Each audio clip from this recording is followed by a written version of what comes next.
Oi, tudo bem? Vamos continuar os estudos de literatura brasileira das origens aos nossos dias, do José de Nicola, editora Scipione, 1996. Vamos hoje começar o capítulo 10, Simbolismo. O simbolismo é uma das escolas literárias da Era Nacional. Então nós temos aqui a Era Nacional, que vai de 1836, quando inicia o romantismo, até os nossos dias. Então nós temos romantismo, realismo, simbolismo, terceira escola literária, e depois modernismo, de 1922 aos nossos dias. O simbolismo está localizado, vamos dizer assim, né, de 1893 a 1922. Então é interessante observar assim que o simbolismo tem início em 1893 com a publicação de um livro chamado Missal. É um livro em prosa. E outro livro chamado Broquéis, que é um livro em poesia, do poeta Cruz e Souza. Então aqui nós temos uma foto da publicação da capa, né, do Broquéis. Broquéis, então, é o livro em poesia, 1893. Cruz e Souza lança esses dois livros e esses lançamentos marcam o início do simbolismo. E estende-se até o ano de 1922, data em que se realizou a Semana de Arte Moderna. E aí a transformação é muito grande na literatura brasileira. O início do simbolismo, gente, isso é muito importante. Ele não pode ser entendido como um término da escola antecedente, do realismo. Na realidade, o final do século XIX e o início do século XX é marcado pelas três tendências que caminham paralelas: o realismo e suas manifestações, no caso a prosa realista, a prosa naturalista e a poesia parnasiana, que tudo estão aqui dentro do realismo. Depois a segunda tendência é o próprio simbolismo, situado à margem da literatura acadêmica da época, e o pré-modernismo, com o aparecimento de alguns autores já preocupados em denunciar a realidade brasileira, como o Euclides da Cunha, o Lima Barreto, o Monteiro Lobato, entre outros. Então nós temos, do final do século XIX aos começos aí do século XX, três tendências caminhando juntas: realismo, simbolismo e o pré-modernismo. Lembrando que o realismo ele tem três manifestações: romances realistas, romances naturalistas, poesia parnasiana. Então o parnasianismo está dentro do realismo. O parnasianismo é a manifestação poética dentro do realismo. O simbolismo, que vamos estudar hoje, começar a estudar, e o pré-modernismo, que já são os escritores preocupados em denunciar a realidade do Brasil. E aí nós vamos preparando já para o modernismo, a Semana de Arte Moderna de 1922. Só mesmo o movimento com a amplitude da Semana de Arte Moderna poderia acabar com essas estéticas e traçar novos e definitivos rumos para a nossa literatura. Então só mesmo a Semana de Arte Moderna, que traçou um novo caminho aí no século XX para a nossa literatura. Aqui nós temos um texto interessante do Arnold Hauser, no livro História Social da Literatura e da Arte, em que ele vai trazer nessa questão aí da arte da sugestão presente no simbolismo, que é uma das características, a questão da sugestão. O simbolismo representa, por um lado, o resultado oficial da revolução iniciada pelo romantismo, isto é, pela descoberta da metáfora.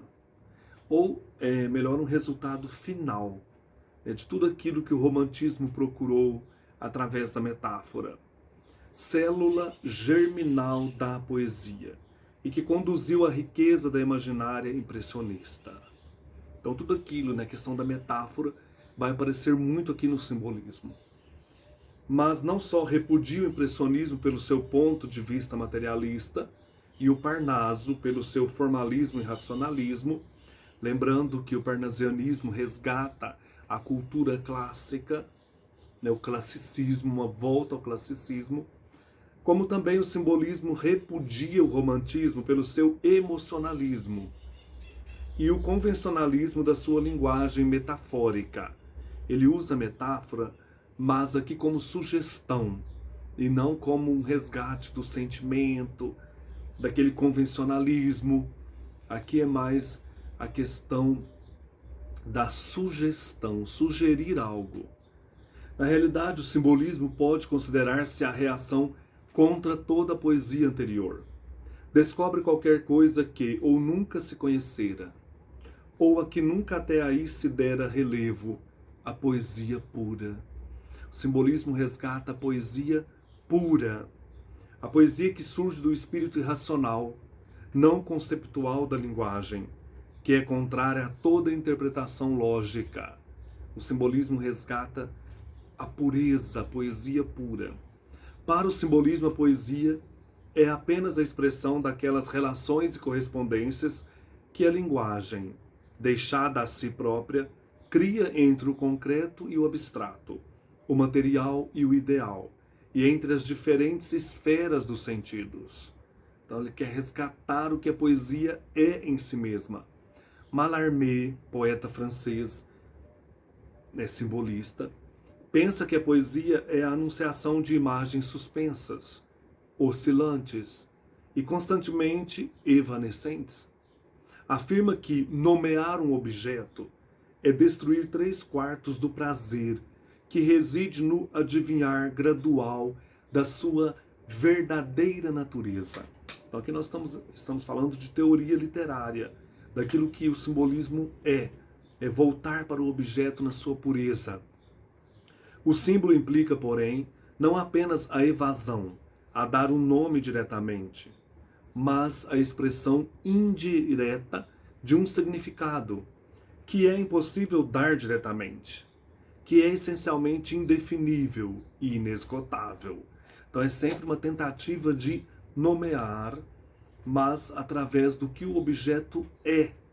Lembrando que todo objeto, né, a gente não tem certeza de nada, por isso o símbolo, essa nuvem que muitas vezes atrapalha mesmo, né, a questão de trazer à tona a poesia pura, essa metáfora. Então aqui eles querem resgatar o que é a poesia. Um poeta que também é simbolista na França, que faz isso de maneira incrível, né, são o Paul Verlaine e o Arthur Rimbaud. Eles são poetas simbolistas que eles trabalham essa questão muito forte. O Arthur Verlaine, ele tem o Arthur Rimbaud, que ele era amante do Paul Verlaine. Paul Verlaine era casado, né, uma vida conturbada desses dois. O Arthur Rimbaud tem um poema chamado Barco Inebriado. Então ele vai, olha para você ver, é a questão de trazer a essência do barco.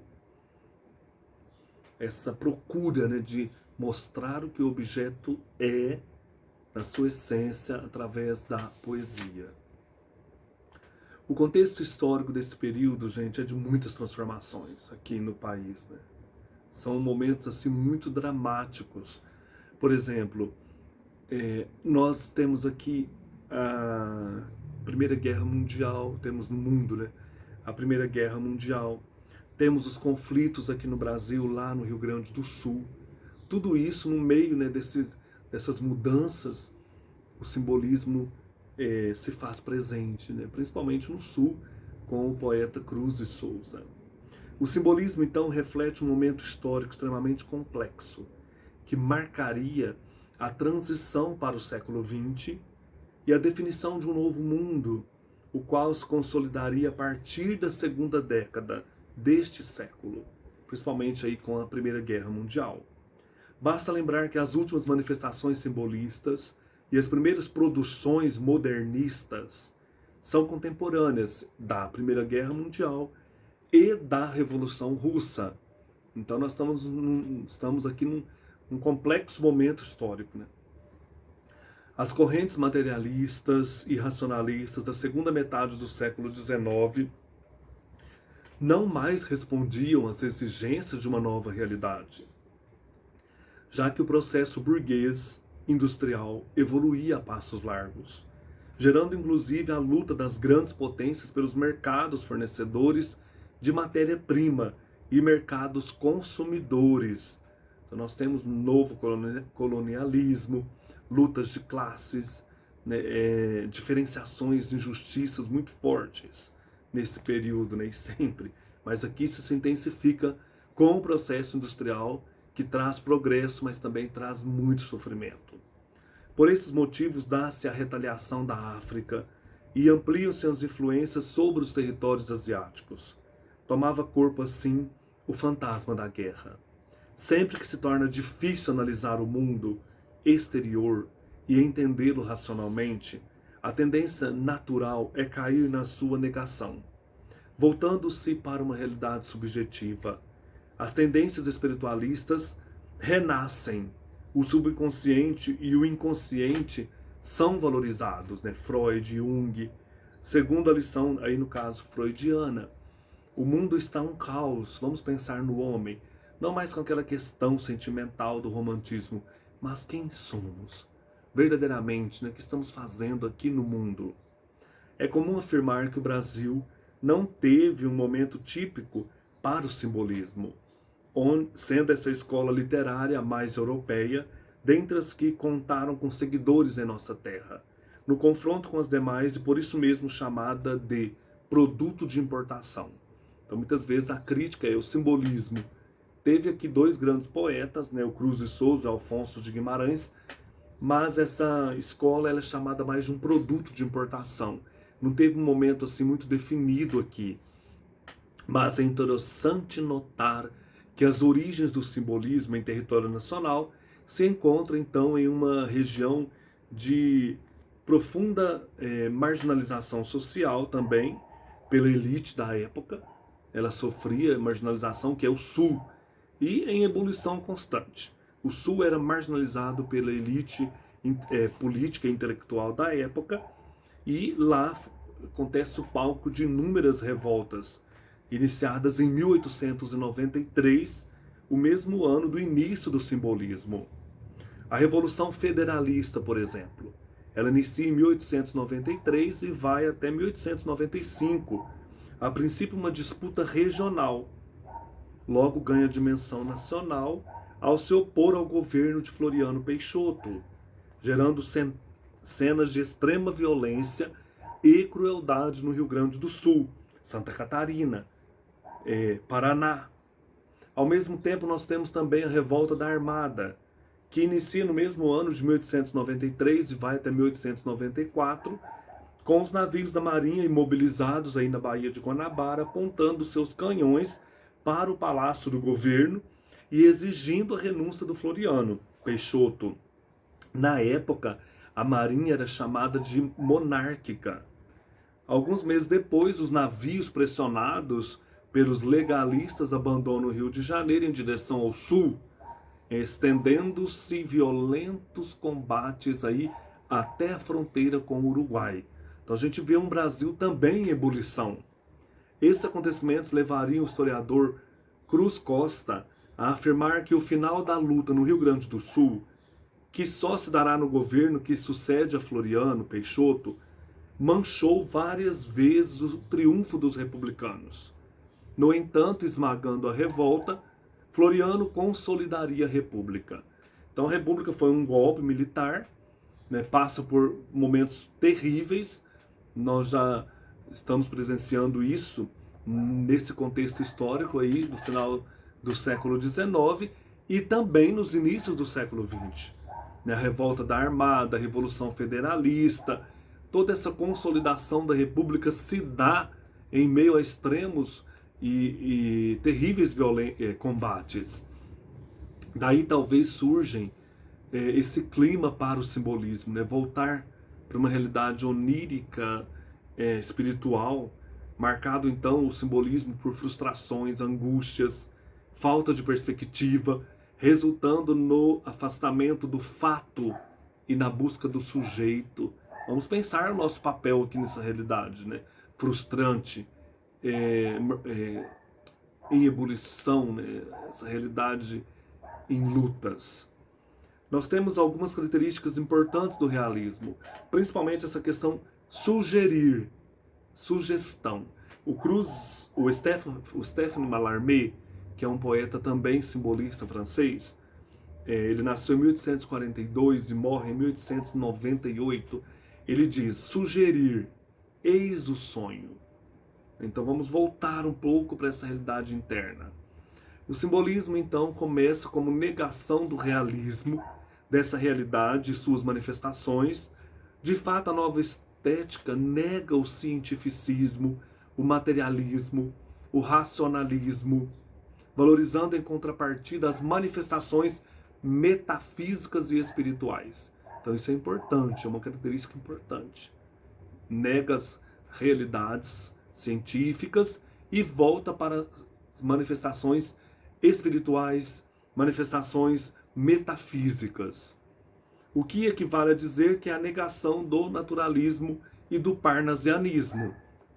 A realidade objetiva não mais interessa. O homem volta-se para uma realidade subjetiva, retomando assim um aspecto abandonado desde o romantismo. O eu passa a ser o universo, mas não aquele eu superficial, sentimentaloide e piegas do romantismo. Os simbolistas vão em busca da essência do ser humano. Então é importante isso. Eles voltam para o eu como essência do ser humano. Aquilo que ele tem de mais profundo e comum a todos, que chamamos de alma. A alma do ser humano. Daí vem a sublimação tão procurada pelos simbolistas. A oposição entre matéria e espírito. A purificação, na qual o espírito atinge regiões etéreas, o espaço infinito. Em última análise, a oposição entre o corpo e a alma, com a liberação da alma, só conseguida ao se romperem as correntes que a aprisionam ao corpo, ou seja, com a morte. Então eles voltam para a alma, para o eu subjetivo, para a essência. A alma é prisioneira do corpo. O corpo é um cárcere para o nosso espírito, para a nossa alma. Tem um poema aqui do Cruz e Souza, que eu gostaria de citar, de recitar, né? O poema chama Cárcere das Almas, é um soneto. Cárcere das almas. Ah, toda alma num cárcere anda presa, soluçando nas trevas entre as grades, do calabouço olhando imensidades, mares, estrelas, tardes, natureza. Tudo se veste de uma igual grandeza, quando a alma entre grilhões as liberdades sonha e, sonhando, as imortalidades rasga no etéreo espaço da pureza.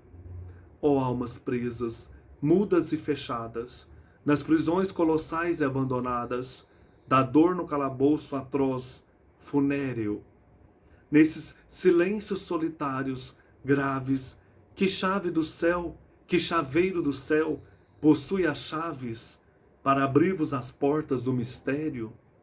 Então esse encontro com o sublime, com as realidades transcendentes, com o céu, com o mistério da alma, né? Da essência do ser humano. Como consequência, então, desse subjetivismo, da valorização do inconsciente, do subconsciente, dos estados d'alma, da busca do vago, do diáfano, do sonho e da loucura, o simbolismo desenvolve uma linguagem carregada de símbolos. Então isso é importante o aluno ter em mente, né?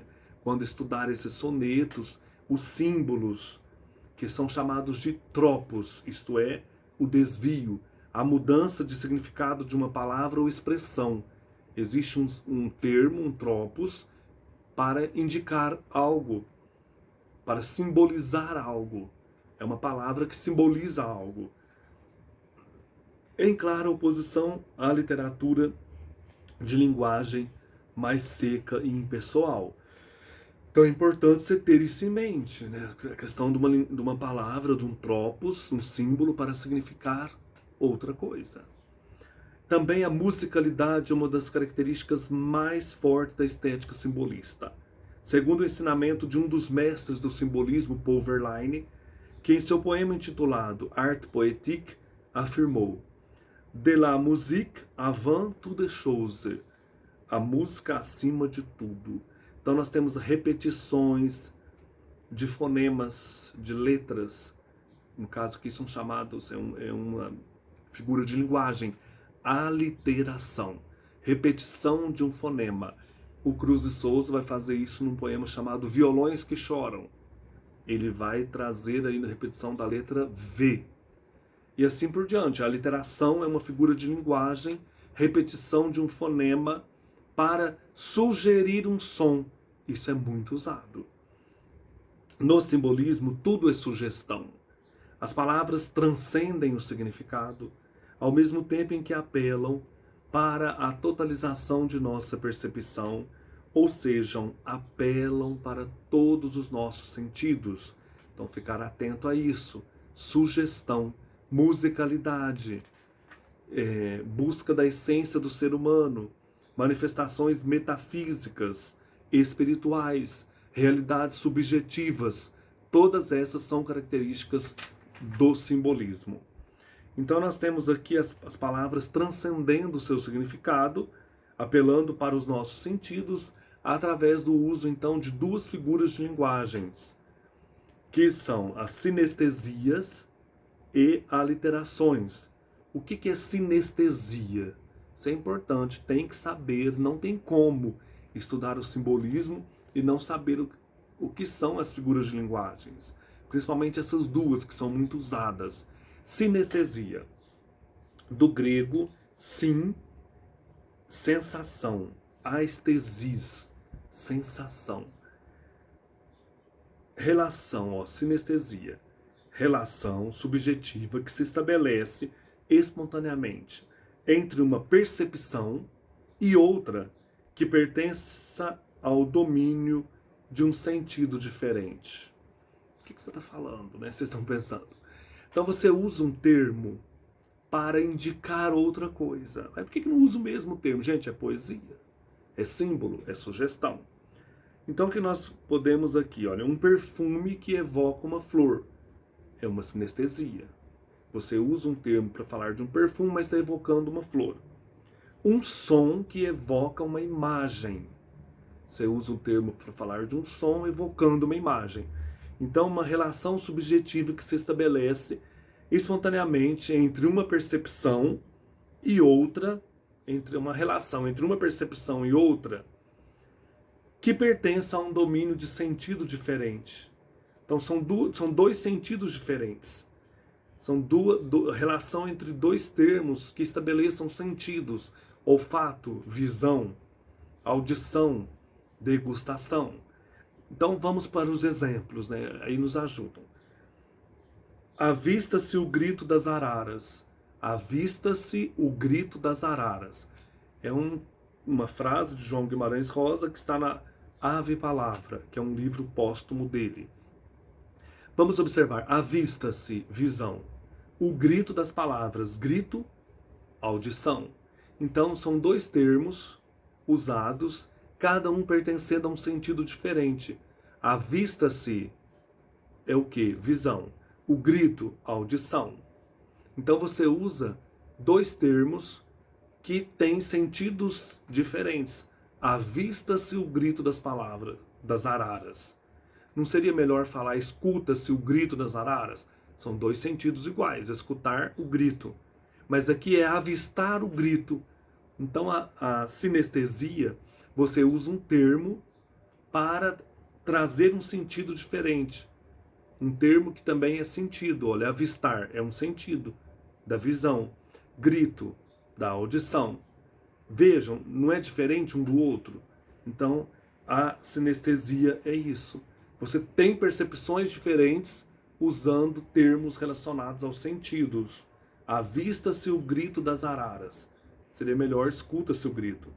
Vamos para um outro exemplo, do Alfonso de Guimarães, no livro Obra Completa. Tem cheiro a luz, amanhã nasce.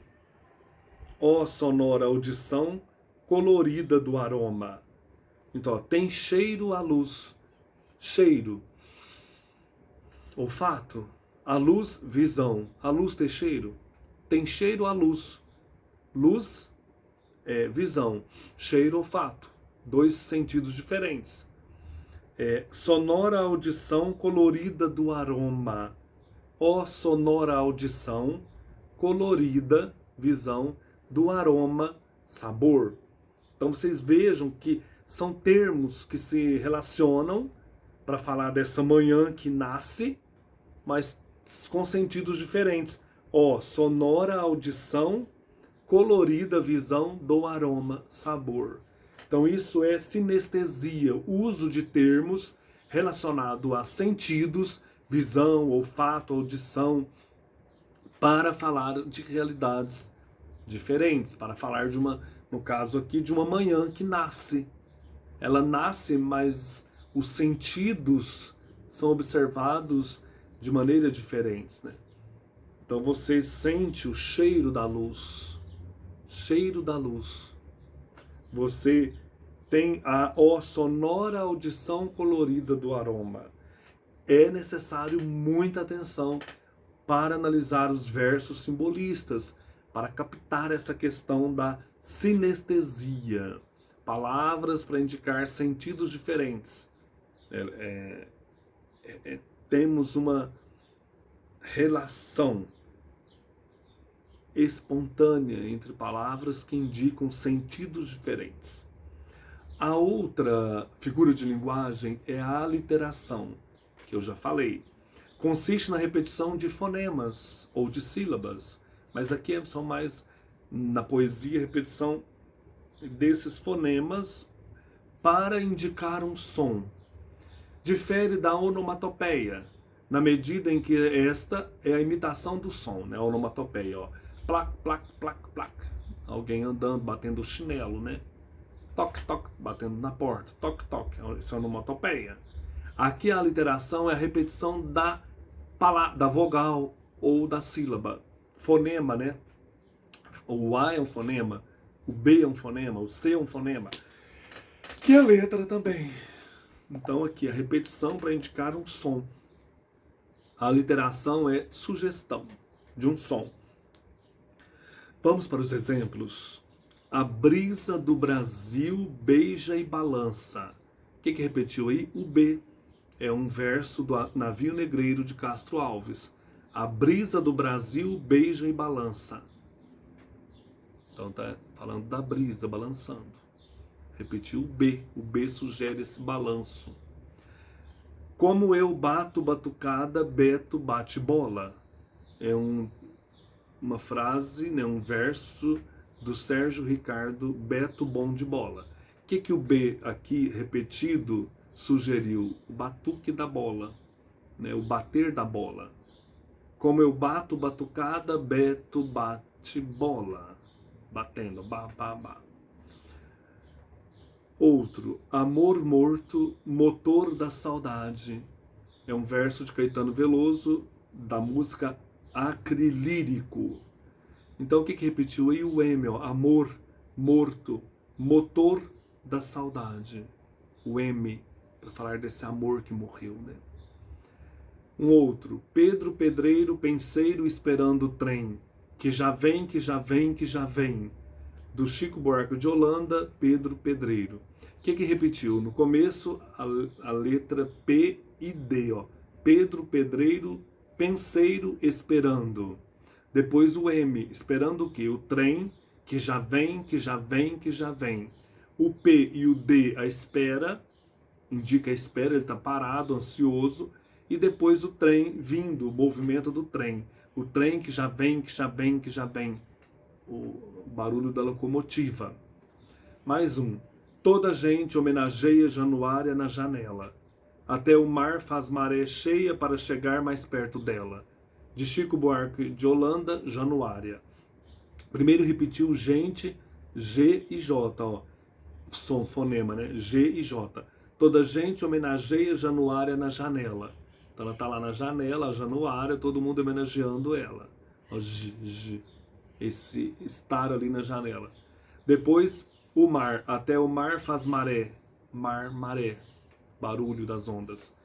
Maré cheia para chegar mais perto dela. Cheia e chegar para se aproximar da Januária. Bonito, né? Exige muito de nós. Mas é interessante, você vai enriquecendo a sua leitura, né? Vai aprofundando nas leituras. Isso é muito bom. Você não fica numa leitura rasa, você aprofunda isso, ajuda a gente a crescer como leitor. Vou ler um trecho, um poema aqui do Alfonso de Guimarães, no livro Poesia, um poema chamado Ismália, que é um poema muito conhecido dele. Quando Ismália enlouqueceu, pôs-se na terra a sonhar. Viu uma lua no céu, viu outra lua no mar. No sonho em que se perdeu, banhou-se toda em luar. Queria subir ao céu, queria descer ao mar. E no desvario seu, na torre pôs-se a cantar. Estava perto do céu, estava longe do mar. E como um anjo pendeu as asas para voar. Queria a lua do céu, queria a lua do mar. As asas que Deus lhe deu ruflaram de par em par. Sua alma subiu ao céu, seu corpo desceu ao mar. Aqui nós temos o uso de muitos contrastes, né? Oposições aqui, olha. Enlouqueceu, sonhar. Céu, mar. Se perdeu, banhou. Né? Estava longe, estava perto. Nós temos essas oposições. A loucura é tratada como um sonho em que a pessoa se perde, né? Sugestão. Ela está perdida, né? O eu dela está enlouquecido de amor. A sublimação também está no texto. Queria asas, como um anjo pendeu, queria asas para voar. Asas que Deus lhe deu, ruflaram de par em par. Ela quer o mundo etéreo, o mundo sublime. Ela quer ir para a glória, né? Então o simbolismo é uma escola muito interessante nesse período aqui do início do século. Ela inicia então, como nós falamos, em 1893 e vai até 1922. E os dois grandes representantes como produção literária deste período é o Cruz e Souza e o Alfonso de Guimarães. São dois poetas simbolistas brasileiros que têm muita coisa interessante, que inauguram aqui, né, e consolidam essa estética brasileira, embora seja chamada aqui de uma imitação da Europa. Mas esses dois grandes poetas são incríveis, né, trazem para nós o que é de melhor do simbolismo. No próximo vídeo vamos então começar os estudos sobre a produção literária, conhecendo a vida e obra do Cruz e Souza. Até lá!